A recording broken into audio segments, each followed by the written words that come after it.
Okay, Dr. Chu, so perhaps we can start by asking you to summarise the main features of the case that you've just discussed. The case is mainly about breaking bad news. It's quite a difficult one because it's obviously a serious diagnosis, and the patient wasn't expecting it at all. So it's quite important to find out what the patient knows beforehand. They might know other people with MS and who have done very badly, so it helps when you're breaking the bad news if you've got an idea of where they're coming from. And I think it's also helpful if you can have someone else there with the patient, someone, the husband, or for example, who can help give some moral support. I think it's also quite important not to use too much jargon, because although she's obviously an intelligent woman, she's not medical, and it's so easy for us to slip into that. And I think just give her as much time as possible so that she can start to take it on board, because it is a very big diagnosis, and obviously she had no idea beforehand of what it was likely to be. So what are the main pitfalls that you can fall into with your communication skills in this sort of scenario? I think it's very easy to think, it's quite difficult for the patient, but until you're in that situation, you don't realise how difficult it is for yourself as well, because it's not a nice thing to have to do, and you can end up rushing it, or you forget to ask what the patient already knows. And I think it's also very easy, as I said before, to start using jargon, get yourself flustered.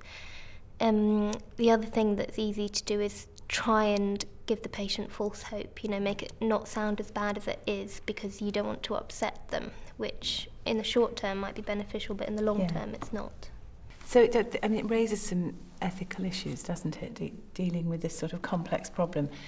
What are the main ethical principles that you're thinking about in terms of a case like this? So going back to this scenario, I think we've already mentioned patient autonomy, that the patient's got the right to know the diagnosis and the prognosis as much as we can tell her, and that by not giving her that information, that's not fulfilling that principle of autonomy.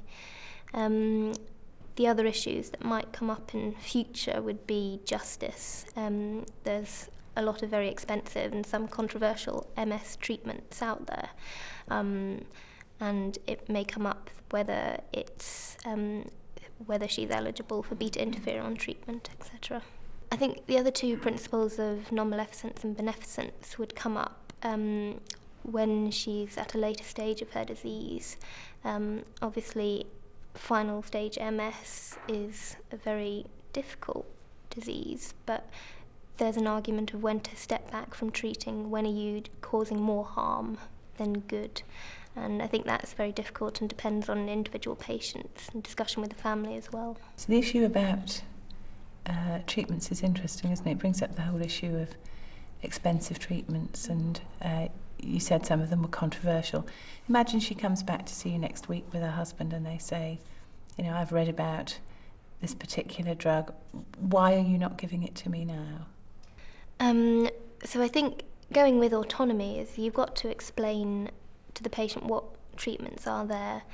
It's also got to be clear, however, that there are criteria for these treatments, and there are reasons for that, because they don't work as well for everyone. There've been, not everyone's eligible for these treatments, depending on the type of MS you have, whether it's primary progressive, secondary progressive, and that all treatments will have side effects. And I think patients often lose sight of that. They're just so desperate for any cure, that it's got to be clear that they might not gain benefit from it. If a neurologist doesn't think that they will, then it's not necessarily in their best interests to have that treatment. Obviously, within the NHS, there's a budget restriction, but I don't think patients like to hear that. Thank you very much. There's the bell.